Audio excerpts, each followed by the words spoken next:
दोस्तों मैं वैभव एक बार फिर से आप सबका स्वागत करता हूं आपके अपने ऑनलाइन प्लेटफॉर्म पर। आप सभी मेरे भाई बहनों का बहुत बहुत स्वागत है। जल्दी से सारे लोग आ जाएंगे, फिर आज के सेशन की हम लोग शुरुआत करेंगे और हिस्ट्री के बहुत इंपॉर्टेंट क्वेश्चंस को हम लोग डिस्कस करने वाले हैं जो कि आपके एग्जाम के लिए काफ़ी इंपॉर्टेंट हो सकते हैं। तो जितने मेरे भाई बहन जुड़ते चल रहे हैं आप लोगों से निवेदन करूँगा कि सेशन को लाइक कर दिएगा, शेयर कर दिएगा।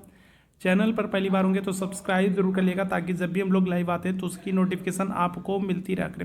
तो चलिए शुरू करेंगे आज की क्लास को। पहला प्रश्न आपके सामने है, हड़प्पा संस्कृति के निम्न स्थलों में से गोदीवाड़ा का प्राचीनतम साक्ष्य कहाँ पर मिल रहा है? धौलावीरा में, लोथल में, आलमगीरपुर में या फिर कालीबंगा में? आपसे प्रश्न क्या कह रहा है? प्रश्न आपसे कह रहा है कि हड़प्पा संस्कृति के निम्नलिखित स्थलों में से गोदीवाड़ा या फिर बंदरगाह के साक्ष्य कहाँ से मिल रहा है? तो धौलावीरा है, लोथल है, आलमगीरपुर है या फिर कालीबंगा है? क्या हो जाएगा? इस प्रश्न का आंसर करेंगे। पहले प्रश्न का आंसर करेंगे। एनसीईआरटी बेस्ड हम लोग हिस्ट्री के क्वेश्चंस को करने वाले हैं। टॉप 50 एमसीक्यूज को करेंगे जो कि आप लोगों के लिए बहुत इंपॉर्टेंट हो सकते हैं। तो बताएंगे इस प्रश्न का आंसर क्या हो जाएगा। करेक्ट आंसर कर दोगे ऑप्शन संख्या बी हो जाएगा, लोथल से। ठीक है, कहाँ थे? तो लोथल अगर हम लोग बात करेंगे तो लोथल से आपको गोदीवाड़ा बंदरगाह के साक्ष्य देखने को मिल रहा है। ठीक है, लोथल जो है तो ये आपको कहाँ पर? तो ये आपको याद रखना है गुजरात में देखने को मिलेगा। ठीक है, कहाँ पर? तो गुजरात में आपको देखने को मिलेगा। कौन सी नदी के किनारे? तो भोगवा नदी के किनारे। गुजरात में भोगवा नदी के किनारे आपको देखने को मिलेगा। और इसकी खोज कौन कर रहा है? तो इसकी खोज कर रहे हैं SR राव कर रहे हैं। ठीक है, याद रखेंगे। ठीक है, लोथल जो है तो ये आपको कहाँ पर? तो ये गुजरात में देखने को मिलेगा। और कौन सी नदी के किनारे? भोगवा नदी के किनारे। और इसकी खोज कौन कर रहे हैं? SR राव कर रहे हैं। ठीक है, कालीबंगा की हम लोग बात करेंगे तो कालीबंगा जो है तो ये आपको घग्गर नदी के किनारे देखने को मिलेगा। कौन सी? कालीबंगा घग्गर नदी के किनारे देखने को मिलेगा। और यहाँ से दो चीज़ें आप याद रखेंगे जो कि बहुत ही महत्वपूर्ण है। एक तो आपको जुते हुए खेत के प्रमाण मिलेंगे। ठीक है, क्या होगा? तो एक तो जुते हुए खेत के प्रमाण मिलेंगे। दूसरा अगर हम लोग बात करेंगे तो दूसरा जो कालीबंगा से आपको कच्ची ईंटों के मकान मिलेंगे। ठीक है, क्या हो गया? तो कालीबंगा से अगर हम लोग बात करेंगे तो जुते हुए खेत के प्रमाण मिलेंगे, साथ ही साथ आपको कच्ची ईंटों के मकान आपको देखने को मिलेंगे। कहाँ से? कालीबंगा से, याद रखेंगे। क्लियर है। धौलावीरा की अगर हम लोग बात करें तो धौलावीरा जो है तो ये एकमात्र नगर है जो 3 भागों में विभाजित है। ठीक है, क्या है? तो धौलावीरा की अगर हम लोग बात करेंगे तो एकमात्र नगर है जो 3 भागों में विभाजित है। और आलमगीरपुर अगर हम लोग बात करेंगे तो ये उत्तर प्रदेश में मेरठ में हिंडन नदी के किनारे। ठीक है, कौन सी? तो आलमगीरपुर की अगर हम लोग बात करेंगे तो ये उत्तर प्रदेश के मेरठ में हिंडन नदी के किनारे है। धौलावीरा की बात करेंगे तो एकमात्र सिंधु घाटी सभ्यता का नगर है जो 3 भागों में विभाजित है। कालीबंगा जो है तो ये घग्गर नदी के किनारे और यहाँ से जुते हुए खेत और कच्ची ईंटों के मकान आपको देखने को मिलेंगे। लोथल से आपको गोदीवाड़ा बंदरगाह के साथ देखने को मिलते हैं। गुजरात में भगवा नदी के किनारे जिसकी खोज SR राव ने की। तो पहले प्रश्न का ऑप्शन संख्या बी बिल्कुल करेक्ट होगा। दूसरे प्रश्न की तरफ चलेंगे। दूसरा प्रश्न, हड़प्पा संस्कृति के उत्तरी सीमांत का निर्धारण करता, बताइएगा क्या जाएगा?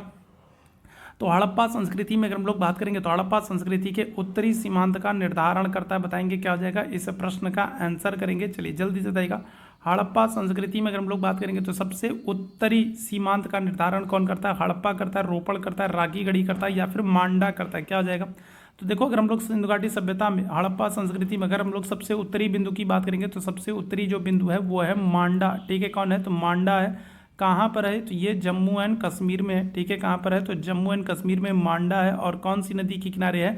तो आप कहोगे चिनाव नदी के किनारे। ठीक है, सबसे उत्तरतम जो स्थल है वो सिंधु घाटी सभ्यता का, हड़प्पा सभ्यता का, वो आप कहोगे मांडा है, जम्मू कश्मीर में चिनाव नदी के किनारे। ठीक है, सबसे पूर्वी स्थल अगर हम लोग बात करेंगे तो सबसे जो पूर्वी स्थल है वो क्या है? तो सबसे पूर्वी स्थल है आलमगीरपुर। ठीक है, कौन सा है? तो सबसे पूर्वी जो स्थल है वो है आलमगीरपुर है। कहाँ पर है? तो ये आप कहोगे मेरठ में। ठीक है, कहाँ पर है? तो ये है मेरठ में हिंडन नदी के किनारे जिसकी अभी हम लोगों ने बात की थी। ठीक है, तो ये सिंधु घाटी सभ्यता का सबसे पूर्वी स्थल है। इसी तरीके से सबसे पश्चिमोत्तर अगर स्थल की हम लोग बात करेंगे तो ये क्या है? तो ये है सुतका गेंडोर। ठीक है, क्या है?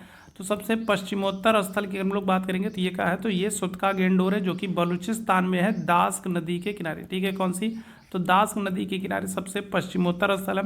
और सबसे दक्षिणोत्तर स्थल की हम लोग बात करें तो सबसे दक्षिणोत्तर जो स्थल है वो है दैमाबाद। ठीक है, क्या है? तो ये दैमाबाद है, महाराष्ट्र में है, प्रवरा नदी के किनारे। ठीक है, कौन सी? तो प्रवरा नदी के किनारे दैमाबाद है, महाराष्ट्र में सबसे दक्षिणतम स्थल। तो सिंधु घाटी सभ्यता की आपको सबसे उत्तरतम, सबसे दक्षिणतम, सबसे पश्चिमी, सबसे पूर्वी आपको सब याद रखना। आपसे सबसे उत्तरी पूछ रहा है तो आप क्या कहोगे? तो आप कहोगे मांडा है जो कि जम्मू कश्मीर में चिनाव नदी के किनारे। ऑप्शन संख्या डी आंसर हो जाएगा। तीसरे प्रश्न की तरफ चलेंगे। तीसरा प्रश्न है, निम्नलिखित में से कौन हड़प्पा संस्कृति की मोहरों पर सर्वाधिक अंकित पशु है? बताएंगे क्या हो जाएगा। तो हड़प्पा सभ्यता की जो मोहरें, हड़प्पा संस्कृति की जो मोहरें हैं, तो इन मोहरों पर सबसे ज़्यादा किस पशु का अंकन है, आपसे ये पूछ रहा है। क्या होगा? बैल होगा, हाथी होगा, चीता होगा, या फिर एक श्रृंगी हो जाए? बताइएगा क्या हो जाएगा। इस प्रश्न का आंसर करेंगे। चलिए जल्दी से इस प्रश्न का आंसर करेंगे। तीसरा प्रश्न हम लोग के सामने है, क्या हो जाएगा? इस प्रश्न का आंसर करेंगे। चलो जल्दी से बताना क्या हो जाएगा। यहाँ पर हम लोग बात करें तो करेक्ट आंसर हो जाएगा आपका एक श्रृंगी बैल हो जाएगा। ध्यान रखिएगा क्या हो जाएगा, तो एक श्रृंगी, एक सींग वाले अगर हम लोग बात करेंगे तो ऑप्शन संख्या क्या हो जाएगा, तो डी आंसर हो जाएगा। ठीक है, क्या हो जाएगा, तो एक सींग वाला जो बैल है, ठीक है, उसके जो चित्र है वो सिंधु घाटी सभ्यता के या फिर हड़प्पा सभ्यता के मोहरों पर सबसे अधिक आपको देखने को मिलते हैं। तो ऑप्शन संख्या क्या आ जाएगा, तो यहाँ पर डी आंसर कर दोगे। ठीक है, याद रखिएगा क्या कर दोगे, तो ऑप्शन संख्या डी आंसर कर दोगे। ठीक है, एक सींग वाले के। ठीक है, आगे बढ़ेंगे अगले प्रश्न की तरफ। अगले प्रश्न का आंसर करेंगे, सूची 1 को सूची 2 से सुमेलित करना। ठीक है, एक तरफ आपको क्या किया गया, तो एक तरफ आपको नदियों के नाम दिए गए हैं और दूसरी तरफ उनके प्राचीन नाम दिए गए हैं और आपको सूची 1 से सूची 2 को सुमेलित करना। झेलम है, चिनाब है, रावी है, सतलज है और दूसरी तरफ उनके प्राचीन नाम दिए गए हैं, अस्किनी है, बितस्ता है, परुष्णी है, शत्रुदी है। तो फटाफट सभी लोग आंसर कर देंगे, क्या हो जाएगा, झेलम नदी, चेनाब नदी, रावी नदी, सतलज नदी और दूसरी तरफ इन नदियों के प्राचीन नाम आपको दिए गए। तो बताइएगा क्या हो जाएगा। तो देखो झेलम नदी के हम लोग बात करेंगे तो झेलम नदी का प्राचीन नाम क्या है, तो बितस्ता है। तो पहले का क्या हो जाएगा, दूसरा। ठीक है, चेनाब नदी की हम लोग बात करेंगे तो चेनाब नदी का नाम क्या है, अस्किनी है। ठीक है, दूसरे का क्या हो जाएगा, पहला, पहले का दूसरा और दूसरे का पहला। ठीक है, रावी नदी की हम लोग बात करेंगे तो रावी नदी का नाम आपको क्या होगा, परुष्णी मिलेगा, तीसरे का तीसरा हो जाएगा। और शत्रुति जो है ये सतलज का नाम देखने को मिलेगा। तो पहले का दूसरा, दूसरे का पहला, तीसरे का तीसरा और चौथे का चौथा। क्या हो जाएगा, ऑप्शन संख्या ए आंसर करेंगे। पहले का दूसरा, दूसरे का पहला, तीसरे का तीसरा, चौथे का चौथा। ठीक है, साथ ही दो चीज़ों को और मैं आप लोगों को बताना चाहूँगा।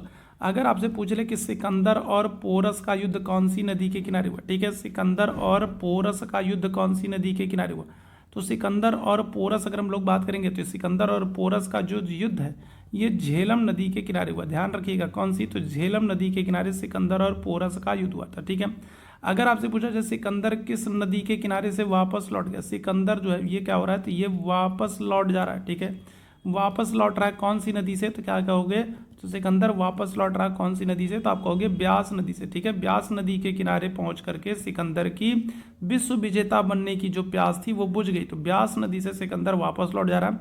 सिकंदर और पोरस का युद्ध कौन सी, झेलम नदी। अच्छा, अगर आपसे यहीं पर क्या कर ले, आपसे 10 राज्य युद्ध पूछ ले कि 10 राज्य युद्ध, 10 राजाओं का जो युद्ध है ये किस नदी के किनारे हुआ। 10 राज्य युद्ध की अगर बात करें कि 10 राज्य युद्ध, 10 राजाओं का युद्ध किस नदी के किनारे हुआ है, तब आप क्या कहोगे, तब आप कहोगे परुष्णी या फिर जिसे हम लोग क्या कहते हैं, जिसको हम लोग कहते हैं रावी नदी। ठीक है, परुष्णी या फिर रावी नदी के किनारे 10 राज्य युद्ध हुआ था। तो ये तीन चीजें नदियों के संदर्भ में आप याद रखेंगे। ठीक है, आगे बढ़ेंगे अगले प्रश्न की तरफ। अगले प्रश्न का आंसर करेंगे, अंग का प्राचीनतम उल्लेख मिलता बताएगा ऋग्वेद में, सामवेद में, अथर्ववेद में, शतपथ ब्राह्मण में। अंग का प्राचीनतम उल्लेख कहाँ पर मिलता है। देखो आपको प्राचीन काल में 16 महाजनपद मिलते हैं। ठीक है, कितने, तो 16 महाजनपद मिलते हैं। ठीक है, प्राचीन काल में अगर हम लोग बात करेंगे तो हमको 16 महाजनपद मिलते हैं और 16 महाजनपदों का उल्लेख कहाँ पर देखने को मिलेगा आपको, तो 16 महाजनपदों का उल्लेख आपको 2 ग्रंथों में मिलता है। एक तो आपको बौद्ध ग्रंथ में मिलता है और एक आपको जैन ग्रंथ में मिलता है। 16 महाजनपद का उल्लेख आपको 2 जगहों पर मिलता है, एक बौद्ध ग्रंथ में, एक जैन ग्रंथ में। अगर आपसे पूछा जाए बौद्ध ग्रंथ का नाम, तो आप क्या कहोगे, तो आप कहोगे अंगुत्तर निकाय। ठीक है, क्या होगा, तो बौद्ध ग्रंथ कौन सा है, तो बौद्ध ग्रंथ है अंगुत्तर निकाय, जिसमें 16 महाजनपद की जानकारी मिलती है। और जैन ग्रंथ अगर हम लोग बात करेंगे तो जैन ग्रंथ कौन सा है, तो जैन ग्रंथ आप कहोगे भगवती सूत्र है। ठीक है, कौन सा, तो जैन ग्रंथ अगर हम लोग बात करेंगे कौन सा है, तो भगवती सूत्र है, जिसमें 16 महाजनपद की जानकारी मिलती है। ठीक है, याद रखिएगा।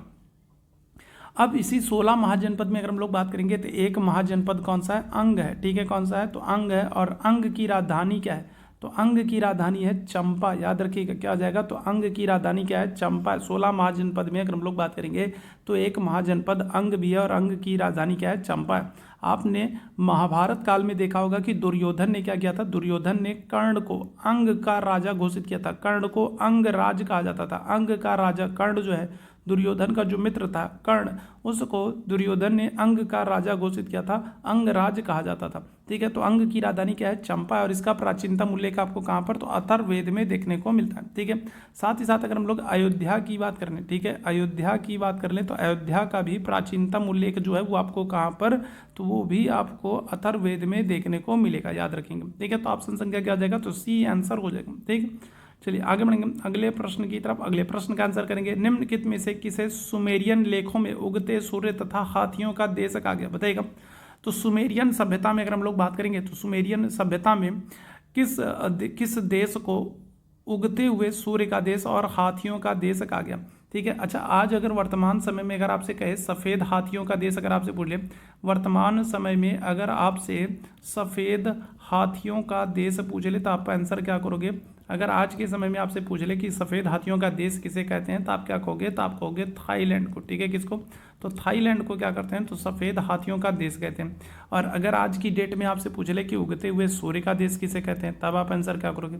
अगर आपसे पूछ ले उगते हुए सूर्य का देश किसे कहते हैं, तब आप आंसर क्या करोगे? तो उगते हुए सूर्य का देश हम लोग कहते हैं किसको? जापान को कहते हैं। ये प्रश्न आपसे कई बार पूछा गया है, जापान को उगते हुए सूर्य का देश कहते हैं। ठीक है, अच्छा, जरा आप लोग मुझे कमेंट करके बताओ, मध्य रात्रि के सूर्य का देश किसे कहते हैं?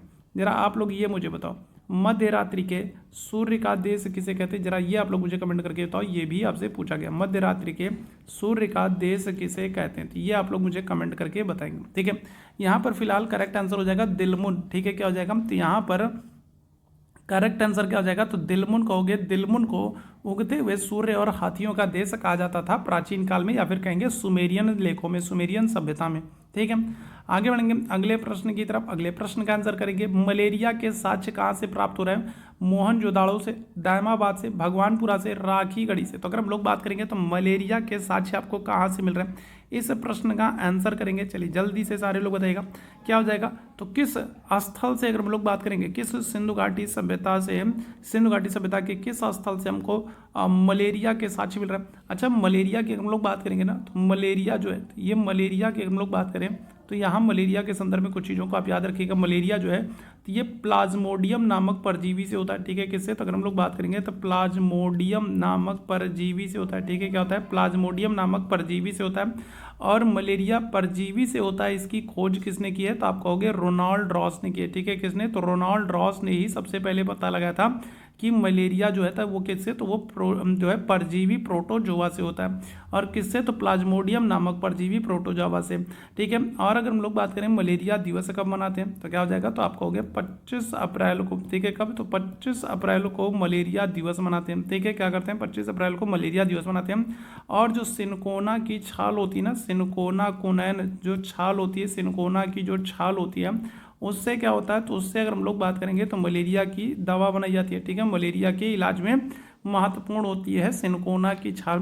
किस स्थल से? तो क्या हो जाएगा? तो आंसर कर दोगे ऑप्शन संख्या ए हो जाएगा, मोहनजोदाड़ो से। ठीक है, किससे? तो मोहनजोदाड़ो से।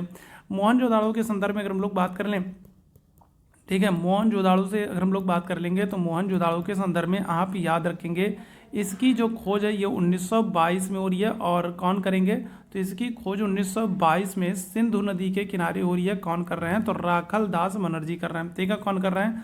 तो राखल दास बनर्जी जो है, तो राखल दास बनर्जी जो है तो ये क्या कर रहे हैं? तो ये मोहनजोदाड़ो की खोज कर रहे हैं। 1922 में सिंधु नदी के किनारे इसकी खोज हो रही है। ठीक है, मोहनजोदड़ो से हमको क्या हो रहा है? तो मोहनजोदड़ो से हमको अन्नागार मिल रहा है। ठीक है, क्या हो रहा है? तो यहाँ से हमको अन्नागार मिल रहा है। इसके अलावा अगर हम लोग बात करेंगे यहाँ से क्या हो रहा है? तो यहाँ से स्नानागार मिल रहा है। ठीक है, क्या हो रहा है? तो यहाँ से स्नानागार मिल रहा है। साथ ही साथ अगर हम लोग बात करेंगे क्या हो रहा है? तो हमको श्रमिक आवास मिल रहा है। ठीक है, क्या हो रहा है? श्रमिक आवास मिल रहा है। साथ ही साथ अगर हम लोग बात करेंगे क्या हो जाएगा? तो पुरोहित आवास मिल जाएगा। ठीक है, क्या हो जाएगा? तो श्रमिक आवास मिल रहा है, पुरोहित आवास मिल रहा है। इसके अलावा सूती कपड़े का साक्ष्य हमको मिलेगा। ठीक है, क्या होगा? तो सूती कपड़े का साक्ष्य मिलेगा। योगी की मूर्ति हमको यहाँ से मिल रही है। ठीक है, क्या हो रही है? तो योगी की मूर्ति हमको यहाँ से मिल रही है। इसके अलावा अगर हम लोग बात करें कांसे की नर्तकी की मूर्ति मिल रही है। ठीक है, क्या हो रहा है? तो कांसे की नर्तकी की मूर्ति मिल रही है। ठीक है, कांसे की नर्तकी। इसके अलावा हर घर में कुएं के जो प्रमाण है वो भी आपको कहाँ से? तो यहीं से। ये सारी चीज़ें आपको मोहनजोदाड़ो से देखने को मिल जाएंगी। ठीक है, आगे बढ़ेंगे अगले प्रश्न की तरफ। उत्तर वैदिक काल में पूर्व की दिशा में, पूर्व दिशा के राजाओं को क्या कहते थे? बताइएगा क्या हो जाएगा? तो उत्तर वैदिक काल में अगर हम लोग बात करेंगे तो उत्तर वैदिक काल में अगर हम लोग बात करेंगे तो उत्तर वैदिक काल में जो पूर्व के जो राजा हुआ करते थे उनको क्या कहते थे, आपसे ये पूछा जा रहा है। चलिए जल्दी से इस प्रश्न का आंसर करेंगे भाई, क्या हो जाएगा। तो पूर्व के राजाओं को क्या कहते थे, ये बताइएगा क्या हो जाएगा। चलो जल्दी से सारे लोग आंसर करेंगे। तो देखो उत्तर के राज्यों को जीतने वाला जो होता था वो क्या कहता था, तो वो विराट कहलाता था। उत्तर के क्षेत्र को जीतने वाला क्या होता था, वो विराट कहलाता था। ठीक है, ध्यान रखिएगा। तो अगर हम लोग पश्चिम की बात करेंगे तो पश्चिम के क्षेत्रों को जीतने वाला जो होता था वो स्वराट कहलाता था। ठीक है, क्या होता था, तो वो स्वराट कहलाता था। पूर्व के क्षेत्रों को जीतने वाला क्या होता था, तो वो सम्राट कहलाता था। ठीक है, क्या होता था, सम्राट कहलाता था। और जो दक्षिण के क्षेत्रों को जीतता था वो क्या होता था, वो भोज कहलाता था। ठीक है, क्या होता था, भोज कहलाता था। और जो मध्य के क्षेत्रों को जीतता था, ठीक है, जो मध्य के क्षेत्रों को जीतता था वो राजा कहलाता था। ठीक है, क्या कहलाता था, राजा कहलाता था, ध्यान रखिएगा। ठीक है, तो उत्तर के क्षेत्रों को जो जीत रहा है वो विराट कहला रहा है। दक्षिण के क्षेत्रों को जो जीत रहा है वो क्या हो रहा है, तो वो भोज कहला रहा है।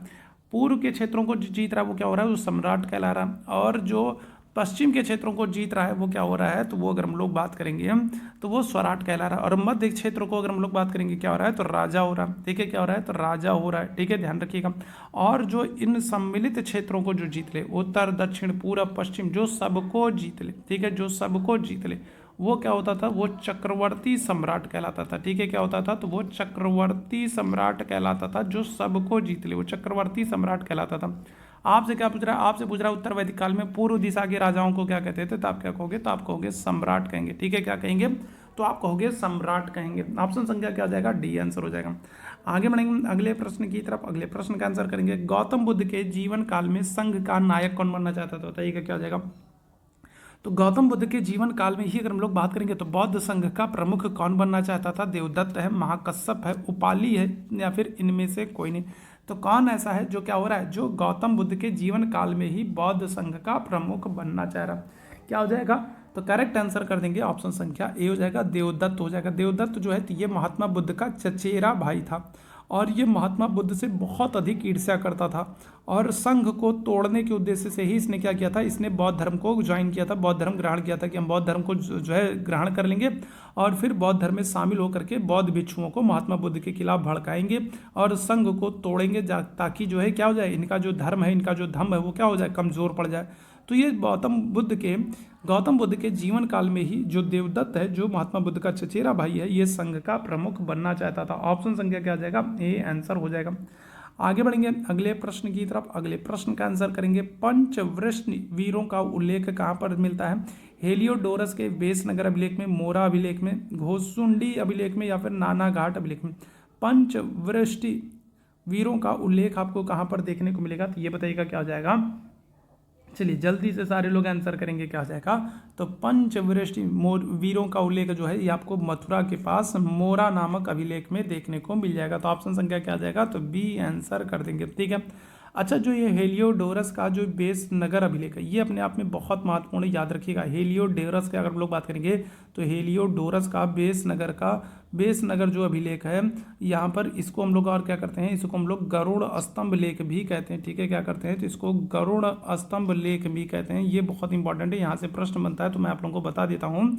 हेलियोडोरस का गरुड़ स्तंभ लेख या फिर कहें बेस नगर अभिलेख, ये बहुत इंपॉर्टेंट है। और क्यों इंपॉर्टेंट है, क्योंकि भागवत धर्म का सबसे प्राचीनतम प्रमाण, या फिर कहें भागवत धर्म का पहला जो प्रमाण है, भागवत धर्म का पहला जो प्रमाण है, या फिर कहें जो प्राचीनतम प्रमाण है, वो आपको इसी अभिलेख में देखने को मिलता है। तो ये आपके लिए महत्वपूर्ण हो जाएगा। भागवत धर्म का जो पहला प्रमाण है या जो सबसे प्राचीनतम प्रमाण है वो आपको कहाँ पर, वो हेलियोडोरस के बेसनगर गरुड़ स्तंभ लेख में देखने को मिल जाएगा। आगे बढ़ेंगे अगले प्रश्न की तरफ। निम्नलिखित राजाओं में से किसका जैन धर्म के प्रति बड़ा झुकाव था, बताइएगा। तो कौन सा राजा है जो जैन धर्म का, जिसका झुकाव जैन धर्म के प्रति था। बिंदुसार है, बृहद्रथ है, खारवेल है, या फिर होविस्क है। तो कौन सा राजा है जिसका झुकाव जैन धर्म के प्रति था, बिंदुसार, खारवेल, बृहद्रथ या फिर होविस्क। तो 11वें प्रश्न का आंसर करेंगे सभी मेरे भाई बहन, आंसर करेंगे क्या हो जाएगा, करेक्ट आंसर हो जाएगा आपका ऑप्शन संख्या बी हो जाएगा, खारवेल। ठीक है, कौन है, तो कलिंग का राजा जो है ये खारवेल है। ठीक है, याद रखिएगा। कलिंग की अगर हम लोग बात करेंगे तो कलिंग का राजा है कौन है, खारवेल है। और ये जो खारवेल है ना, तो ये किस वंश का राजा है, तो आप कहोगे चेदी वंश का राजा है। ठीक है, कौन से, तो चेदी वंश का राजा है। ठीक है, कौन से, तो चेदी वंश का राजा है खारवेल। और इसका आपको एक इसका आपको एक अभिलेख देखने को मिलेगा जिसका नाम क्या है, जिसका नाम है हाथी गुम्फा अभिलेख। ठीक है, खारवेल की अगर हम लोग बात करेंगे तो खारवेल का एक अभिलेख आपको देखने को मिलेगा जिसका नाम क्या है, जिसका नाम है हाथी गुम्फा अभिलेख। ठीक है, ध्यान रखिएगा, कलिंग के राजा खारवेल हैं चेदी वंश के, और इनका एक अभिलेख आपको देखने को मिलेगा, कौन सा, हाथी गुम्फा अभिलेख देखने को मिलेगा। और इस हाथी गुम्फा अभिलेख की रचना किसने की है, क्या कहोगे, तो हाथी गुम्फा अभिलेख जो है, सॉरी हाथी गुम्फा अभिलेख है ना। और हाथी गुम्फा अभिलेख में अगर हम लोग बात करेंगे तो इसी अभिलेख में सबसे पहले आपको क्या हो जाएगा, तो भारतवर्ष। ठीक है, क्या होगा, तो भारतवर्ष का जो पहला उल्लेख है वो आपको कहाँ पर, तो वो इसी हाथी गुम्फा अभिलेख में देखने को मिलेगा। हाथी गुम्फा अभिलेख किसका है, कलिंग के राजा खारवेल का, और खारवेल जो है वो जैन धर्म के प्रति उसका झुकाव था। ऑप्शन संख्या बी बिल्कुल करेक्ट हो जाएगा। आगे बढ़ेंगे अगले प्रश्न की तरफ। निम्नलिखित में से किस शब्द से जैन आगम साहित्य का निर्देश होता है, बताएंगे क्या हो जाएगा, निर्ग्रंथ हो जाएगा, श्रुत हो जाएगा, निर्योक्ति हो जाएगा, या फिर वाचना हो जाएगा। निम्नलिखित में से किस शब्द से जैन आगम साहित्य का निर्देश होता है, आप लोगों से ये पूछा जा रहा है, बताएंगे क्या जाएगा, निम्नलिखित में से किस शब्द से जैन आगम साहित्य का निर्देश होता है, निर्ग्रंथ है, श्रुत है, निर्योक्ति है, वाचना है, बताइएगा क्या जाएगा। इस प्रश्न का आंसर करेंगे, करेक्ट आंसर क्या हो जाएगा, करेक्ट आंसर कर दोगे ऑप्शन संख्या बी हो जाएगा, श्रुत हो जाएगा। ठीक है, क्या हो जाएगा, तो ऑप्शन संख्या बी आंसर कर दोगे, श्रुत हो जाएगा। आगे बढ़िएगा, अगले प्रश्न की तरफ चलेंगे। गौतम बुद्ध के द्वारा भिक्षुणी संघ की स्थापना कहाँ पर की गई थी, सारनाथ में, कपिलवस्तु में, वैशाली में, या फिर गया में। इस प्रश्न का आंसर करेंगे क्या देगा, तो गौतम बुद्ध के द्वारा अगर हम लोग बात करें, गौतम बुद्ध के द्वारा जो भिक्षुणी संघ है इसकी स्थापना कहाँ पर की गई है, सारनाथ में, कपिलवस्तु में, वैशाली में, या फिर गया में। आपको पता होना चाहिए महात्मा बुद्ध ने पहले अगर हम लोग प्रारंभ में बात करेंगे तो प्रारंभ में बौद्ध धर्म में महिलाओं के प्रवेश की अनुमति नहीं थी। महिलाएं जो हैं वो बौद्ध धर्म को स्वीकार नहीं कर सकती थी। महात्मा बुद्ध ने कह दिया कि बौद्ध धर्म में महिलाओं के प्रवेश की अनुमति नहीं है। बाद में अपने प्रिय शिष्य आनंद के समझाने पर, आनंद के, इनके प्रिय शिष्य गौतम बुद्ध के प्रिय शिष्य कौन थे, आनंद थे, और आनंद के समझाने पर क्या होगा, वज्जी वैशाली में अगर हम लोग बात करेंगे तो वज्जी वैशाली में महात्मा बुद्ध ने महिलाओं को संघ में शामिल होने की अनुमति दे दी थी। ठीक है, कहाँ पर, तो वज्जी वैशाली में अगर हम लोग बात करेंगे तो गौतम बुद्ध ने अपने प्रिय शिष्य आनंद के समझाने पर वैशाली में महिलाओं के बौद्ध संघ में शामिल होने की अनुमति दे दी थी।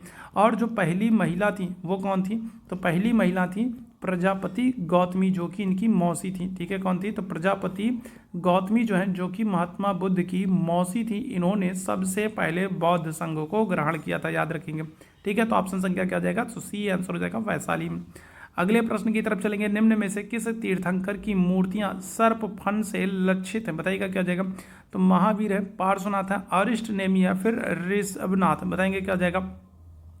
तो कौन से तीर्थंकर हैं जिनकी मूर्तियां सर्प फन से लक्षित हैं, इस प्रश्न का आंसर कर देंगे, क्या आ जाएगा, चलो जल्दी से सारे लोग आंसर करिएगा, क्या आ जाएगा, इस प्रश्न का आंसर करेंगे भाई, चलिए जल्दी से सारे लोग आंसर करेंगे, क्या आ जाएगा, इस प्रश्न का आंसर करेंगे सभी मेरे भाई बहन। कौन से तीर्थंकर हैं जिनकी मूर्तियां सर्प फन से लक्षित हैं, क्या हो जाएगा, तो देखो आपको मैंने बताया ना, महावीर की बात करेंगे तो महावीर स्वामी जो है तो ये क्या हो जाएंगे, तो ये 24वें तीर्थंकर हैं, और इनका प्रतीक चिन्ह क्या है, तो इनका प्रतीक चिन्ह है सिंह है। ठीक है, अरिष्ट नेमी की अगर हम लोग बात करेंगे तो ये 22वें तीर्थंकर हैं। ठीक है, अरिष्ट नेमी की अगर हम लोग बात करें तो अरिष्ट नेमी जो है, ठीक है, अरिष्ट नेमी अगर हम लोग बात करेंगे तो ये 22वें तीर्थंकर, और इनका प्रतीक चिन्ह क्या है, तो इनका प्रतीक चिन्ह शंख है।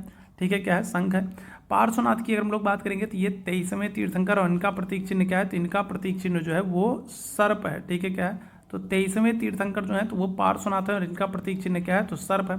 और पहले तीर्थंकर अगर हम लोग बात करेंगे तो पहले तीर्थंकर ऋषभनाथ, और इनका जो प्रतीक चिन्ह है वो क्या है, तो वो सांड है। तो आपसे क्या कह रहा है, आपसे पूछ रहा है कौन से तीर्थंकर है जिनकी मूर्तियां सर्प फन से लक्षित है, क्या हो जाएगा, तो सर्प आप देख रहे हो पार्श्वनाथ का प्रतीक चिन्ह, तो क्या हो जाएगा, तो 23वें तीर्थंकर है पार्श्वनाथ, और इनकी मूर्तियां जो है वो सर्प फन से लक्षित है। ऑप्शन संख्या क्या आ जाएगा, तो बी आंसर कर देंगे। आगे बढ़ेंगे अगले प्रश्न की तरफ। निम्नलिखित में से कौन गौतम बुद्ध के समय महानगर समझे जाते थे, बताइएगा क्या आ जाएगा। तो गौतम बुद्ध के समय अगर हम लोग बात करेंगे 6वीं शताब्दी ईसा पूर्व में अगर हम लोग बात करेंगे तो कौन से नगर हैं जो महानगर समझे जाते थे, तो राजगिरी है, श्रावस्ती है, वाराणसी है, कुशीनगर है, बताएंगे इस प्रश्न का आंसर हो जाएगा। चलिए जल्दी से सारे लोग आंसर करेंगे, क्या आ जाएगा, इस प्रश्न का आंसर करेंगे। तो निम्नलिखित में से कौन गौतम बुद्ध के समय महानगर समझे जाते थे, क्या हो जाएगा, तो राजगिरी है, श्रावस्ती है, वाराणसी है, कुशीनगर है, क्या हो जाएगा, इस प्रश्न का आंसर करेंगे। चलिए जल्दी से सारे लोग आंसर करेंगे, चलो जल्दी से सारे लोग आंसर करेंगे, क्या हो जाएगा। तो यहाँ पर हम लोग बात करेंगे तो यहाँ पर क्या हो जाएगा, तो राजगिरी हो जाएगा। ठीक है, साथ ही साथ अगर हम लोग बात करेंगे तो श्रावस्ती हो जाएगा। साथ ही साथ अगर हम लोग बात करेंगे वाराणसी हो जाएगा। कुशीनगर नहीं है। ठीक है, क्या हो जाएगा, तो कुशीनगर नहीं है। तो 1 2 3 आपका आंसर हो जाएगा। ऑप्शन संख्या क्या करोगे, तो सी आंसर कर दोगे। महात्मा बुद्ध के समय अगर हम लोग बात करेंगे 6वीं शताब्दी ईसा पूर्व में अगर हम लोग बात करेंगे तो 6 महानगरों का उल्लेख मिलता है, जिसमें राजगिरी भी है, वाराणसी भी है और श्रावस्ती भी है। ठीक है, इसके अलावा अगर हम लोग बात करेंगे तो कौन सी, तो इसके अलावा अगर हम लोग बात करेंगे तो चंपा है, ठीक है, साकेत है और कौशाम्बी है। तो ये 6 महानगर माने जाते थे। ठीक है, मौर्यों के अधीन राजस्व एकत्रित करने के लिए उत्तरदायी केंद्रीय प्रशासन का अधिकारी कौन होता था, बताइएगा। तो मौर्यों के अधीन अगर हम लोग बात करेंगे तो राजस्व एकत्रित करने की जिम्मेदारी किसकी होती थी, वज्रभूमि की होती थी, सन्निधाता की होती थी, ऊपरी की होती थी या समाहर्ता की होती थी।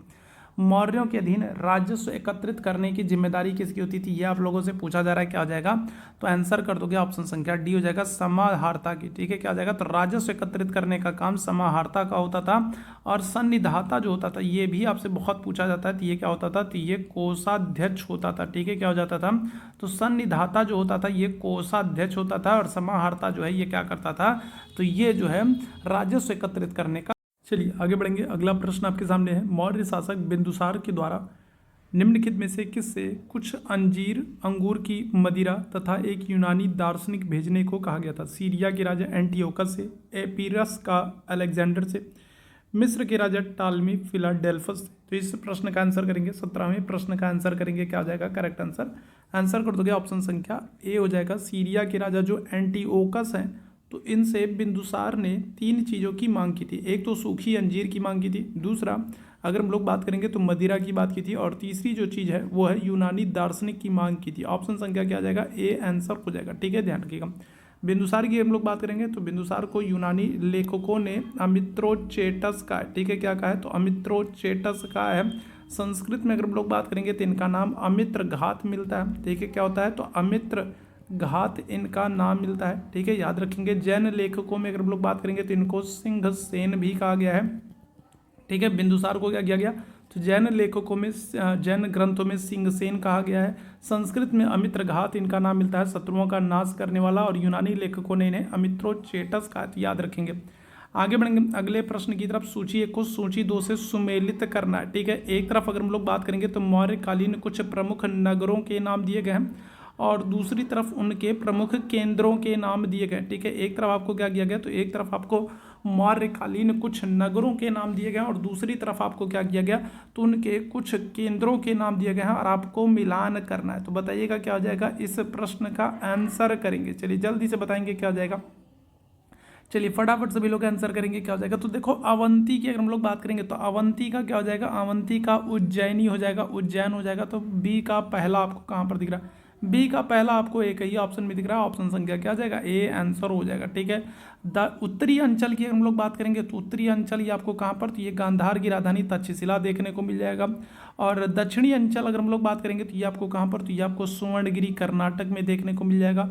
और कलिंग की अगर हम लोग बात करेंगे तो कलिंग की जो है ये इसिला, ठीक है, तोसली इसिला जो है ये आपको देखने को मिल जाएगा। तो इस तरीके से आपका हो जाएगा ऑप्शन संख्या क्या आ जाएगा, ए यहाँ पर आंसर कर दीजिएगा। ठीक है, आगे बढ़ेंगे अगले प्रश्न की तरफ। अस्मक महाजनपद का प्रमुख नगर क्या था, बताइएगा। तो अस्मक अगर हम लोग बात करें तो आपको 16 महाजनपद और उनकी राजधानियां याद रखना है। और अगर 16 महाजनपद और उनकी राजधानी आप नहीं याद कर रहे हैं तो फिर दिक्कत वाली बात है, क्योंकि 16 महाजनपद से एक ना एक प्रश्न आपके हर बार पूछे जाते। जैसे अभी मैंने आप लोगों को अंग बताया था, तो अंग जो महाजनपद है उसकी राजधानी क्या थी, उसकी राजधानी थी चंपा थी। ठीक है, क्या थी, चंपा थी। इसी तरीके से अगर हम लोग बात करेंगे अस्मक, अस्मक की राजधानी क्या हो जाएगा, तो आप आंसर करोगे पोतन हो जाएगा। ठीक है, क्या हो जाएगा, तो अस्मक की अगर हम लोग बात करें तो अस्मक क्या है, तो अस्मक की राजधानी पोतन हो जाएगा। अच्छा देखो अस्मक बहुत ही महत्वपूर्ण है, और अस्मक महत्वपूर्ण क्यों है, अस्मक की अगर हम लोग बात करेंगे तो अस्मक की राजधानी पोतन है। और ये महत्वपूर्ण क्यों है, क्योंकि देखो 16 महाजनपदों में ये एकमात्र महाजनपद है जो दक्षिण भारत में, ठीक है, क्या है,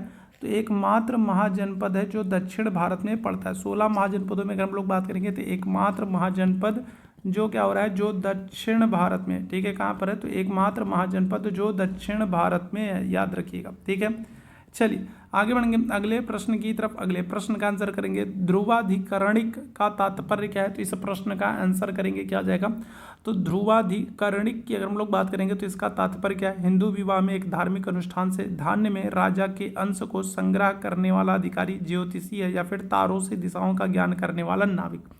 तो क्या हो जाएगा, तो ध्रुवाधिकरणिक अगर हम लोग बात करेंगे ये क्या हो जाएगा, तो ये आंसर कर दोगे ऑप्शन संख्या बी हो जाएगा। धान्य में राजा के अंश को संग्रह करने वाला जो अधिकारी होता है वो ध्रुवाधिकरणिक कहलाता है। ऑप्शन संख्या क्या आ जाएगा, तो बी आंसर कर देंगे, ठीक है, याद रखिएगा। आगे बढ़ेंगे अगले प्रश्न की तरफ। अगले प्रश्न का आंसर करेंगे अशोक के अंतर्गत एक प्रशासन केंद्र समापा का समीकरण निम्नलिखित में से किससे किया जाता है, ब्रह्मगिरी से, धौली से, जौगढ़ से या फिर रूपनाथ से। इस प्रश्न का आंसर करेंगे क्या हो जाएगा, इस प्रश्न का आंसर करेंगे तो अशोक के अंतर्गत अगर हम लोग बात करें, अशोक के अंतर्गत अगर हम लोग बात करेंगे तो एक प्रशासनिक जो केंद्र है समापा, इसका समीकरण निम्नलिखित में से किससे किया जाता है, क्या हो जाएगा, इस प्रश्न का आंसर कर दोगे ऑप्शन संख्या सी हो जाएगा, जौगढ़ से, ठीक है, कहाँ से, तो जौगढ़ से। ऑप्शन संख्या क्या आ जाएगा, तो सी आंसर कर दीजिएगा। अगले प्रश्न की तरफ चलेंगे। अगले प्रश्न का आंसर करेंगे निम्नलिखित शब्दों में से किसे ईसा की आरंभिक शताब्दियों में कतिपय राजाओं ने एक विरुद्ध के रूप में प्रयोग किया, देवपुत्र, देवरक्षित, देवकुमार या फिर देवानम प्रिय। तो आपसे क्या कह रहा है, तो ईसा की प्रारंभिक शताब्दियों में अगर हम लोग बात करेंगे तो ईसा की प्रारंभिक शताब्दियों में, ठीक है, क्या हो रहा है, मतलब पहली शताब्दी ईसा पूर्व अगर हम लोग बात करेंगे तो पहली शताब्दी ईसा पूर्व में कुषाण वंश का शासन था। किसका, कुषाण वंश का। पहली शताब्दी ईसा पूर्व में अगर हम लोग बात करेंगे तो कुषाण वंश का शासन था और कुषाण वंश के राजाओं ने देवपुत्र की उपाधि धारण की। ये इंपॉर्टेंट आप लोगों के लिए, डायरेक्ट आपसे प्रश्न पूछा जाता है कि देवपुत्र की उपाधि किस वंश के राजाओं ने धारण की। जैसे देवानाम प्रिय की उपाधि जो है तो वो तो अशोक ने, मौर्य वंश के राजा हैं अशोक ने देवानाम प्रिय की उपाधि धारण की थी, ठीक है।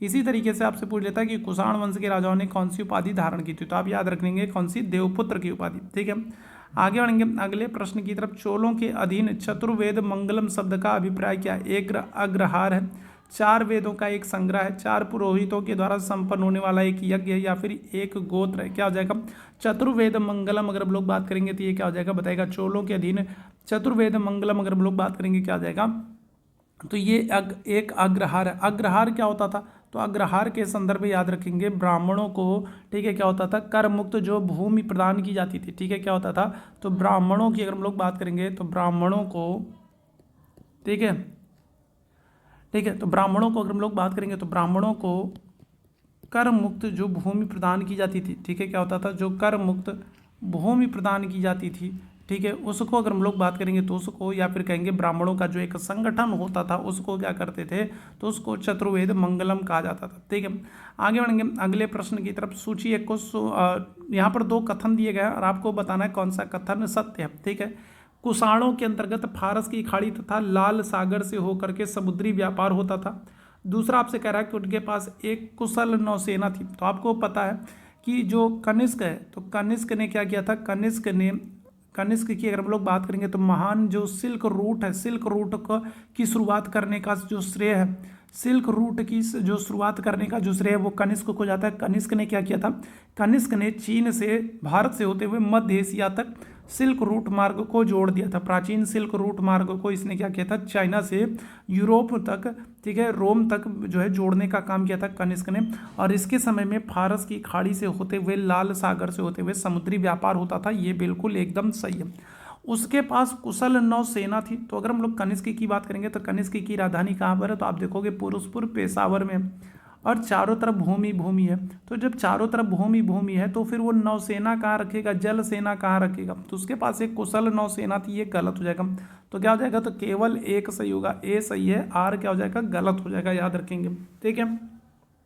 चलिए आगे बढ़ेंगे अगले प्रश्न की तरफ। अगले प्रश्न का आंसर करेंगे निम्न में से कौन सा एक सही सुमेलित नहीं है, हर्ष, नागानंद, महेंद्र वर्मन, मत विलास प्रहसन, भोज, मानसोल्लास, बल्लाल सेन, दान सागर। तो बताइएगा। तो एक तरफ आपको लेखकों के नाम दिए गए हैं और दूसरी तरफ उनकी रचनाओं के नाम दिए गए हैं और आपको बताना है कौन सा सही सुमेलित नहीं है। एक तरफ आपको लेखकों के नाम दिए गए, दूसरी तरफ उनकी रचनाओं के नाम दिए गए, आपको बताना है कौन सा सही सुमेलित नहीं है। तो क्या हो जाएगा, तो देखो हर्ष की अगर हम लोग बात करेंगे तो हर्ष की आपको 3 रचनाएं देखने को मिल जाएंगी, नागानंद, रत्नावली, प्रियदर्शिका। तो ये तो बिल्कुल सही है। महेंद्र वर्मन की अगर हम लोग बात करेंगे तो मत विलास प्रहसन, ये भी बिल्कुल सही। बल्लाल सेन की अगर हम लोग बात करेंगे तो दान सागर, अद्भुत सागर, ये सब किसकी, तो दान सागर, अद्भुत सागर, ये सब बल्लाल सेन की रचनाएं हैं, तो ये भी बिल्कुल एकदम सही हो जाएगा। मानसोल्लास अगर हम लोग बात करेंगे तो ये किसकी, तो ये सोमेश्वर तृतीय की रचना है, ठीक है, किसकी, तो सोमेश्वर तृतीय की रचना है, तो ये यहाँ पर गलत हो जाएगा और गलत ही हमको बताना था, तो ऑप्शन संख्या क्या आ जाएगा, तो सी आंसर कर देंगे, ठीक है। आगे बढ़ेंगे अगले प्रश्न की तरफ। उन स्त्रियों को जिन्हें उपनयन की पूर्णता के बाद वैवाहिक जीवन में जाना होता था कहलाती थी, क्या होता था, अंतेवासिनी, सद्यो विहारी, पुनर्भू या फिर सद्योवधू, क्या हो जाएगा, उन स्त्रियों को जिन्हें उपनयन की पूर्णता के बाद वैवाहिक जीवन में जाना होता था वे क्या कहलाती थी, क्या हो जाएगा, इस प्रश्न का आंसर करेंगे ऑप्शन संख्या सी हो जाएगा, सद्योवधू हो जाएगा, ठीक है, क्या हो जाएगा, तो सद्योवधू हो जाएगा, ऑप्शन संख्या सी आंसर करेंगे, ठीक है। अगले प्रश्न की तरफ चलेंगे। जिन निम्नलिखित में से किन स्थलों के उत्खनन से भारत और रोम के बीच व्यापार की जानकारी मिलती है, भारत और रोम के बीच व्यापार हुआ करता था, इसकी जानकारी किस स्थल के उत्खनन से होती है, लोथल से, इनाम गांव से, द्वारिका से या फिर अरिका मेडू से, क्या हो जाएगा, इस प्रश्न का आंसर करेंगे। तो किस स्थल के उत्खनन से हमें भारत और रोम के बीच व्यापार की जानकारी मिलती है, आंसर कर देंगे ऑप्शन संख्या डी हो जाएगा, अरिका मेडू। अरिका मेडू ये आपको कहाँ पर, तो ये आपको तमिलनाडु में देखने को मिलेगा, ठीक है, कहाँ पर, तो अरिका मेडू जो है ये तमिलनाडु में आपको देखने को मिलेगा और यहाँ से क्या होता था, तो यहाँ से, ठीक है, भारत के रोम के साथ व्यापार हुआ करते थे, ऑप्शन संख्या क्या आ जाएगा, तो डी आंसर कर देंगे, ठीक है। आगे बढ़ेंगे अगले प्रश्न की तरफ, अगले प्रश्न का आंसर करेंगे। निम्नलिखित अभिलेखों में से किसमें महाभारत युद्ध के की घटना से काल गणना का उल्लेख मिलता है, बताइएगा, तो कौन सा अभिलेख है जिससे हमें क्या होता है, महाभारत के युद्ध की घटनाओं के विषय में जानकारी मिलती है, क्या हो जाएगा, चंद्रगुप्त द्वितीय का मथुरा अभिलेख, पुलकेशिन द्वितीय का ऐहोल अभिलेख, हर्ष का बांसखेड़ा अभिलेख, मेहर भोज का ग्वालियर अभिलेख। करेक्ट आंसर क्या हो जाएगा, ऑप्शन संख्या बी आंसर कर दोगे, पुलकेशिन द्वितीय का ऐहोल अभिलेख, ठीक है, पुलकेशिन द्वितीय का ऐहोल अभिलेख। और इस ऐहोल अभिलेख की रचना किसने की है, तो आप कहोगे रवि कीर्ति ने की है, किसने की है, तो रवि कीर्ति ने की है, याद रखेंगे, ठीक है।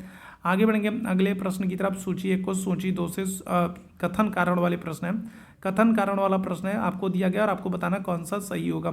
चोल राजा कुलोत्तुंग ने शैलेंद्र शासक के द्वारा निर्मित चूड़ामणि विहार को प्रदत्त गांव को करमुक्त कर दिया। कुलोत्तुंग कडारम को नष्ट करने का दावा करता है। कथन दिया और कारण दिया गया और आपको बताना है कौन सा सही है, तो क्या हो जाएगा, इस प्रश्न का आंसर करेंगे। चलिए बताइएगा क्या हो जाएगा। तो अगर हम लोग बात करेंगे तो चोल राजा कुलोत्तुंग ने शैलेंद्र शासक के द्वारा निर्मित चूड़ामणि विहार को प्रदत्त ग्राम को करमुक्त घोषित कर दिया था, तो ये तो बिल्कुल एकदम सही है। कुलोत्तुंग ने कडारम को नष्ट करने का दावा करता है, तो ये भी बिल्कुल सही है। दोनों ही कथन सही है लेकिन एक दूसरे की सही व्याख्या नहीं है, तो ऑप्शन संख्या क्या आ जाएगा, तो यहाँ पर बी आंसर हो जाएगा, ठीक है। आगे बढ़ेंगे अगले प्रश्न की तरफ। निम्नलिखित में से किसका संबंध शून्यवाद से, तो कल वाले सेशन में हम लोगों ने इसकी बात की थी, बताइएगा शून्यवाद का जनक किसे मानते हैं, क्या हो जाएगा, तो असंग है, वसुबंधु है, दृढ़नाथ है या फिर नागार्जुन है, क्या हो जाएगा, तो शून्यवाद का जनक किसे मानते हैं, तो आप आंसर कर दोगे नागार्जुन को। इनको भारत का आइंस्टाइन कहा जाता है। ये कनिष्क के दरबार में रहते थे और इनकी पुस्तक का नाम क्या है, माध्यमिक सूत्र है। तो कल वाले सेशन में इस प्रश्न को हम लोगों ने डिस्कस किया था। आगे बढ़ेंगे। याज्ञवल्क स्मृति पर मिताक्षरा नामक टीका निम्नलिखित में से किसके द्वारा लिखी गई, बताइएगा क्या हो जाएगा, तो मिताक्षरा बहुत ही महत्वपूर्ण है, कई बार आपसे पूछा गया है और कई बार हम लोग इस पर चर्चा भी कर चुके हैं। तो याज्ञवल्क स्मृति पर मिताक्षरा नामक टीका लिखी गई है, किसके द्वारा, क्या आंसर हो जाएगा, तो आंसर कर देंगे विज्ञानेश्वर के द्वारा, ठीक है। जीमूत वाहन की अगर हम लोग बात करेंगे तो इनकी पुस्तक का नाम क्या है, दाय भाग, ठीक है। जीमूत वाहन की पुस्तक की बात करेंगे तो इनकी पुस्तक का नाम क्या है, तो आप कहोगे दाय भाग, ठीक है, दाय भाग, ठीक है। यहाँ पर क्या हो जाएगा, तो मिताक्षरा जो है तो ये विज्ञानेश्वर, ऑप्शन संख्या डी हो जाएगा। आगे बढ़ेंगे अगले प्रश्न की तरफ। स्कंदगुप्त का भीतरी अभिलेख किस जिले में स्थित है, आजमगढ़, वाराणसी, बलिया, गाजीपुर, क्या हो जाएगा। तो डायरेक्ट आपसे प्रश्न पूछा जाता है कि भीतरी अभिलेख जो है वो किस राजा का है, तो आप कहोगे स्कंदगुप्त का है। और जो ये स्कंदगुप्त है ना, स्कंदगुप्त के संदर्भ में आप याद रखेंगे कि स्कंदगुप्त ने क्या किया था, इसने हूणों को पराजित किया था, ठीक है, किसको, तो स्कंदगुप्त के समय में हूणों का आक्रमण हुआ था और हूणों को पराजित करने का काम किया था किसने, स्कंदगुप्त ने किया था। और स्कंदगुप्त ने क्या किया था, तो शक्रादित्य की उपाधि धारण की थी, ठीक है, क्या किया था, तो स्कंदगुप्त ने शक्रादित्य की उपाधि धारण की थी, ठीक है, क्या किया था, तो शक्रादित्य की उपाधि धारण की थी, याद रखेंगे, क्लियर है। तो यहाँ पर क्या आ जाएगा करेक्ट आंसर, जो ये भीतरी अभिलेख है ये आपको कहाँ पर, तो ये आपको गाजीपुर से मिल रहा है, ठीक है, क्या आ जाएगा, तो ये गाजीपुर से मिल रहा है, ठीक है, क्या आ जाएगा, तो ये गाजीपुर से मिल रहा है, ठीक है, ऑप्शन संख्या क्या आ जाएगा, तो डी आंसर कर देंगे, ठीक है। आगे बढ़ेंगे अगले प्रश्न की तरफ। निम्नलिखित में से कौन उद्रंग कर जमा करते थे? तो व्यापारी, किसान, सरकारी कर्मचारी या फिर विदेशी। उद्रंग कर रहे हैं तो उद्रंग कर क्या होता था? तो ये एक भूमि कर होता था, और भूमि कर जो है तो इसको कौन जमा करेगा? तो क्या हो जाएगा? तो आप कहोगे किसान। कौन जमा करेगा? तो उद्रंग नामक जो भूमि कर है इसको कौन जमा करेगा? तो आप कहोगे किसान। ऑप्शन संख्या क्या आ जाएगा? तो बी आंसर हो जाएगा। आगे बढ़ेंगे अगले प्रश्न की तरफ। किसके स्वर्ण सिक्कों में मिश्रण की मात्रा सर्वाधिक थी? बताइएगा। तो कौन है, कौन सा गुप्त राजा है जिसके सिक्कों में सबसे ज़्यादा मिलावट थी? किसके सिक्कों में सबसे ज़्यादा मिश्रण था? चंद्रगुप्त प्रथम, कांच, चंद्रगुप्त द्वितीय, फिर स्कंदगुप्त। क्या हो जाएगा? तो किसके सिक्कों में सबसे ज़्यादा आपको मिश्रण देखने को मिलेंगे? तो आंसर कर देंगे ऑप्शन संख्या डी हो जाएगा, स्कंदगुप्त हो जाएगा। ठीक है, क्या हो जाएगा? तो स्कंदगुप्त के अभी जो है सिक्कों में आपको सबसे ज़्यादा मिलावट देखने को मिलेगी। ऑप्शन संख्या डी आंसर करेंगे। आगे बढ़ेंगे अगले प्रश्न की तरफ। पूर्व मध्यकाल में निम्नलिखित में से कौन सबसे अधिक कष्टदायी करता? बताइएगा क्या हो जाएगा? तो अगर हम लोग बात करेंगे तो पूर्व मध्यकाल में सबसे अधिक कष्टदायी कर कौन सा था? तो बिष्टि है, उपरियर कर है, उद्रंग है या फिर हिरण्य है। तो सबसे ज़्यादा कष्टदायी कर क्या होता था? तो ये हो जाएगा आपका ऑप्शन संख्या ए, बिष्टि। बिष्टि क्या होता था? तो ये बेगार होता था, बेगार होता था, या फिर कहेंगे ये क्या होता था? बिष्टि जो अगर हम लोग बात करेंगे तो ये बेगार होता था, या फिर क्या कहेंगे? या फिर कहेंगे निःशुल्क श्रम होता था। ठीक है, क्या होता था? बेगार होता था, या फिर क्या होता था? या फिर निःशुल्क श्रम होता था। याद रखिएगा, मतलब कि आपसे काम तो करवाया जाता था लेकिन आपको पैसा नहीं दिया जाता था। कुछ ऐसे काम होते थे जो आपसे करवाए तो जाएंगे लेकिन आपको पैसा नहीं दिया जाता था, आपसे फ्री में बिना पैसा दिए काम कराया जाता था। तो ये सबसे कष्टदायी होता था। ऑप्शन संख्या ए आंसर कर दोगे। ठीक है। धर्मपाल के द्वारा सोमपुर महाविहार का निर्माण कहाँ पर कराया गया है? डायरेक्ट आपसे प्रश्न बन जाता है कि जो ये सोमपुर महाविहार है तो इसका निर्माण किसने कराया है? तो आप क्या कहोगे? आप कहोगे धर्मपाल ने। ठीक है, सोमपुर महाविहार का निर्माण किसने कराया? तो आप क्या कहोगे? आप कहोगे धर्मपाल ने। सोमपुर महाविहार का निर्माण किसने कराया? तो आप क्या कहोगे? आप कहोगे धर्मपाल ने कराया है। और कहाँ पर कराया है? नालंदा में, गया में, पहाड़पुर में या फिर भागलपुर में। इस प्रश्न का आंसर करेंगे क्या हो जाएगा? करेक्ट आंसर कर दोगे ऑप्शन संख्या सी हो जाएगा, पहाड़पुर। ठीक है, कहाँ पर? तो पहाड़पुर में इन्होंने सोमपुर महाविहार का निर्माण कराया। और भागलपुर में अगर हम लोग बात करेंगे तो भागलपुर में क्या किया है? तो विक्रमशिला विश्वविद्यालय का निर्माण कराया। ठीक है, धर्मपाल ने क्या किया? तो भागलपुर में विक्रमशिला विश्वविद्यालय का निर्माण कराया है। साथ ही साथ अगर हम लोग बात करेंगे तो सोमपुर महाविहार का निर्माण पहाड़पुर में कराया है। आगे अगर हम लोग बात करेंगे तो अबुल फजल के द्वारा मुद्रा में सांकेतिक प्रति बीघा राजस्व दर को क्या कहा गया है? रे कहा गया, जमा कहा गया, दस्तूर उल अमल कहा गया, नगदी कहा गया। क्या हो जाएगा बताएंगे? तो अगर हम लोग बात करें अबुल फजल के द्वारा, देखो अबुल फजल ने क्या किया? तो अकबरनामा की रचना की है। ठीक है, क्या किया है? तो अकबरनामा की रचना की है। और अकबरनामा जो है तो ये क्या हो रहा है? तो ये 3 खंडों में विभाजित है। कितने? तो अकबरनामा की अगर हम लोग बात करेंगे तो 3 खंडों में विभाजित है। और जो ये तीसरा खंड है ना, ये तीसरा खंड ही आइन ए अकबरी के नाम से जाना जाता है। ठीक है, क्या होता है? तो अकबरनामा जो है वो 3 खंडों में विभाजित है, और जो इसका तीसरा खंड है वो आइन ए अकबरी के नाम से जाना जाता है। इसकी रचना किसने की? अबुल फजल ने की है। अबुल फजल के द्वारा मुद्रा में सांकेतिक प्रति बीघा राजस्व दर जो है उसको क्या कहेंगे? तो ऑप्शन संख्या सी कहेंगे, दस्तूर उल अमल कहेंगे। ऑप्शन संख्या क्या आ जाएगा? तो सी आंसर हो जाएगा। ठीक है, आगे बढ़ेंगे अगले प्रश्न की तरफ। मुगल साम्राज्य का प्रांतों में विभाजन सबसे पहले किसने किया था? बताइएगा क्या आ जाएगा? तो मुगल साम्राज्यों का अगर हम लोग बात करेंगे तो प्रांतों में विभाजन सबसे पहले कौन कर रहा है? बाबर कर रहे हैं, हुमायूं कर रहे हैं, अकबर कर रहे हैं या फिर औरंगजेब कर रहे हैं। क्या हो जाएगा? तो अकबर की अगर हम लोग बात करेंगे तो अकबर ने क्या किया था? तो अकबर ने अपने साम्राज्य को, ठीक है, कितने? तो 12 सूबों में विभाजित किया था। कितने? तो अगर हम लोग बात करेंगे तो पहले कितने? तो पहले 12 सूबों में विभाजित किया था। ठीक है, पहले कितने? पहले 12 सूबों में अकबर ने विभाजित किया था। पहले 12 सूबे थे, और बाद में अगर हम लोग बात करेंगे तो इसके जीवन के अंतिम काल में अगर हम लोग बात करेंगे तो 3 सूबे और जुड़ गए थे। कुल मिलाकर के अकबर के समय में आपसे पूछा जाए तो कितने सूबे थे? तो 15 सूबे थे। अकबर के समय में अगर आपसे पूछा जाए कुल मिलाकर के कितने? तो 15 सूबे थे। पहले 12 सूबे, बाद में 3 सूबे और जुड़ते हैं। ठीक है, आगे बढ़ेंगे अगले प्रश्न की तरफ। तंबाकू की खेती किसके शासनकाल में प्रारंभ हुई थी? क्या हो जाएगा? अकबर है, जहांगीर है, शाहजहां, औरंगजेब। क्या हो जाएगा? तो तंबाकू की खेती का प्रचलन किसके समय में प्रारंभ हो रहा है? अकबर, जहांगीर, शाहजहां या फिर औरंगजेब। करेक्ट आंसर क्या हो जाएगा? तो आंसर कर देंगे ऑप्शन संख्या बी, जहांगीर। ठीक है, जहांगीर के समय में तंबाकू की खेती का प्रारंभ हो रहा है। तंबाकू भारत में कौन लेकर के आ रहा है? तो आप कहोगे पुर्तगाली लोग लेकर के आ रहे हैं। ठीक है, कौन है? तो पुर्तगाली लोग लेकर के आ रहे हैं तंबाकू, ये याद रखिएगा। ठीक है, आगे बढ़ेंगे अगले प्रश्न की तरफ। शिवाजी के राज्य में आय का प्रमुख स्रोत क्या था? चौथ और सरदेशमुखी था, भू राजस्व था, आयात और निर्यात करता या फिर चुंगी था। बताएंगे क्या आ जाएगा? तो शिवाजी के राज्य में अगर हम लोग बात करेंगे तो आय का जो प्रमुख स्रोत था वो क्या था, तो आप आंसर कर दोगे चौथ और सरदेशमुखी था। ठीक है, क्या आ जाएगा, तो मराठों के द्वारा चौथ और सरदेशमुखी नामक कर लिया जाता था और ये राज्य की आय का सबसे बड़ा सबसे प्रमुख स्रोत था। ऑप्शन संख्या क्या आ जाएगा, ए आंसर कर देंगे। क्लियर है, चलिए आगे बढ़ेंगे अगले प्रश्न की तरफ। फर ए इजदी का सिद्धांत जिसके अनुसार संप्रभुता ईश्वर से उत्पन्न ज्योतिपुंज है किसके द्वारा विकसित किया गया, बताएगा। तो फर ए इजदी अगर हम लोग बात करेंगे तो ये संप्रभुता सिद्धांत किसके द्वारा प्रतिपादित किया गया है, शेख मुबारक के द्वारा, बदायूनी के द्वारा, अबुल फजल के द्वारा या फिर शेख अबूद नबी के द्वारा। क्या हो जाएगा, इस प्रश्न का आंसर करेंगे ऑप्शन संख्या सी हो जाएगा, अबुल फजल के द्वारा। ऑप्शन संख्या क्या आ जाएगा, तो सी आंसर करेंगे, किसके द्वारा, अबुल फजल के द्वारा। ठीक है, आगे बढ़ेंगे अगले प्रश्न की तरफ। मुगल स्थापत्य का एक उदाहरण जिसमें पहली बार संगमरमर का बहुलता से प्रयोग हुआ है, बताइएगा क्या हो जाएगा। तो पहली बार अगर हम लोग बात करेंगे संगमरमर का बड़े पैमाने पर किस इमारत में प्रयोग किया गया, मैंने आप लोगों को बताया था पित्राद्यूरा।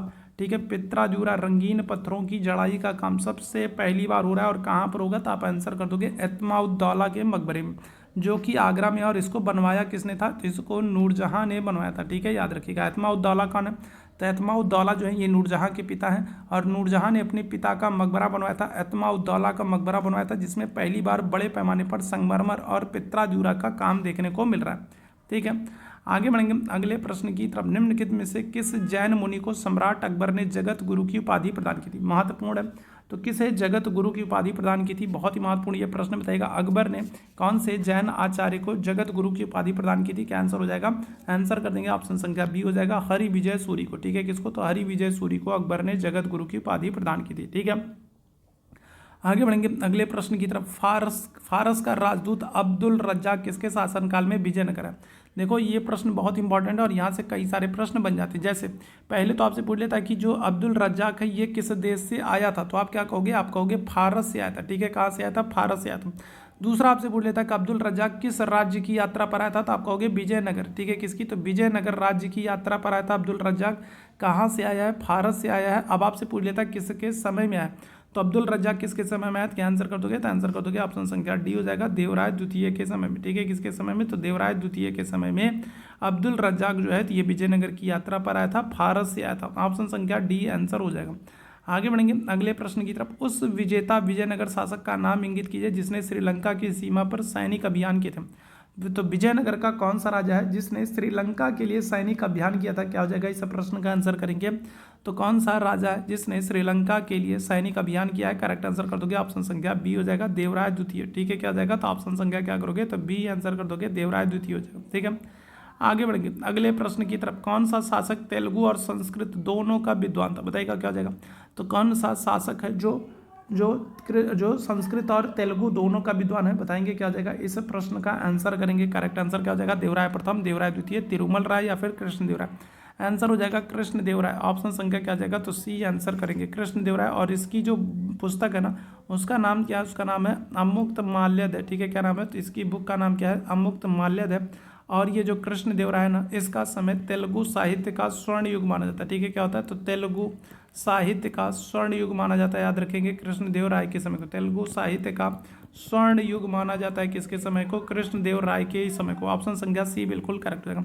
आगे बढ़ेंगे अगले प्रश्न की तरफ। निम्न में से किस पुस्तक का अनुवाद फारसी में रज्मनामा नाम से हुआ, तो बताएगा तो कौन सी पुस्तक है जिसका नाम फारसी में रज्मनामा नाम से हुआ है। बहुत ही महत्वपूर्ण ये प्रश्न है, क्या हो जाएगा, इस प्रश्न का आंसर करेंगे, क्या हो जाएगा, तो करेक्ट आंसर हो जाएगा महाभारत। ठीक है, क्या हो जाएगा, महाभारत का रज्मनामा नाम से फारसी अनुवाद हुआ है। किसने किया है, तो आप कहोगे बदायूनी ने। ठीक है, किसने, तो बदायूनी ने क्या किया है, तो बदायूनी ने महाभारत का, ठीक है, महाभारत का क्या किया है, तो रज्मनामा नाम से क्या किया है, तो अनुवाद किया है। ठीक है, याद रखिएगा ऑप्शन संख्या सी बिल्कुल करेक्ट हो जाएगा।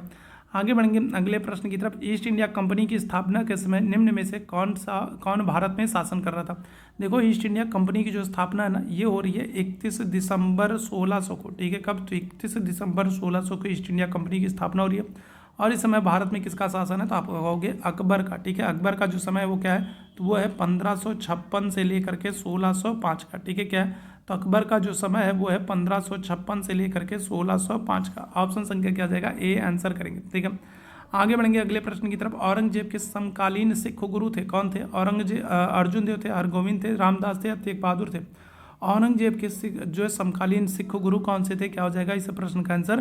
तो आंसर कर दोगे, क्या हो जाएगा, तो आंसर कर दोगे ऑप्शन संख्या डी हो जाएगा, तेग बहादुर। ठीक है, तेग बहादुर जो है ये सिखों के कौन से, तो ये 9वें गुरु हैं और इनको औरंगजेब के समय में फांसी दे दी गई थी। ठीक है, क्या हुआ था, तो इनको औरंगजेब के समय में क्या हो गया था, औरंगजेब के समय में फांसी दे दी गई थी, याद रखेंगे। ठीक है, क्या होगा, तो औरंगजेब के समय में फांसी दे दी जाएगी, याद रखिएगा, तेग बहादुर जी को। ठीक है, ऑप्शन संख्या क्या आ जाएगा, तो डी हो जाएगा, सिखों के 9वें गुरु। आगे बढ़ेंगे हम अगले प्रश्न की तरफ। सूफी संतों का क्रम आपको निर्धारित करना है। आपको यहाँ पर कुछ सूफी संतों के नाम दिए गए हैं आपको, ठीक है, उनका सही क्रम व्यवस्थित करना है। तो चलिए जल्दी से इस प्रश्न का आंसर करेंगे। सूफी संतों का आपको नाम दिया गया और कुछ सूफी संतों के नाम दिए गए हैं, आपको उनका क्रम निर्धारित करना है। तो बताइएगा क्या जाएगा, इस प्रश्न का आंसर करेंगे, क्या आ जाएगा इस प्रश्न का आंसर करेंगे। तो देखो सबसे पहले अगर हम लोग बात करेंगे तो सबसे पहले जो सूफी संतों का जो क्रम है, सबसे पहले कौन आएंगे, तो सबसे पहले आ जाएंगे कौन, ख्वाजा मोइनुद्दीन चिश्ती आ जाएंगे। ठीक है, कौन, तो शेख ख्वाजा मोइनुद्दीन चिश्ती आ जाएंगे। फिर इसके बाद अगर हम लोग बात करेंगे तो शेख फरीद गजे शंकर आ जाएंगे। फिर इसके बाद अगर हम लोग बात करेंगे तो निजामुद्दीन औलिया आएंगे और निजामुद्दीन औलिया के शिष्य हैं शेख सलीम चिश्ती। तो ये क्रम आपका सही हो जाएगा, ऑप्शन संख्या ए हो जाएगा, सभी चिश्ती सिलसिले से संबंधित है। ठीक है, सभी क्या है, तो सभी जो है चिश्ती सिलसिले से संबंधित है और यही सही क्रम हो जाएगा। तो ये आज का महत्वपूर्ण सेशन था। आज के सेशन में हम लोगों ने हिस्ट्री के बहुत ही इंपॉर्टेंट क्वेश्चंस को डिस्कस किया। उम्मीद है सेशन आप लोगों को पसंद आया होगा। सेशन पसंद आया हो तो सेशन को लाइक शेयर सब्सक्राइब जरूर कीजिएगा। तो अभी के लिए हम लोग बस इतना ही करेंगे। थैंक यू सो मच, आप सभी मेरे भाई बहनों को मेरे साथ जुड़ने के लिए थैंक यू सो मच।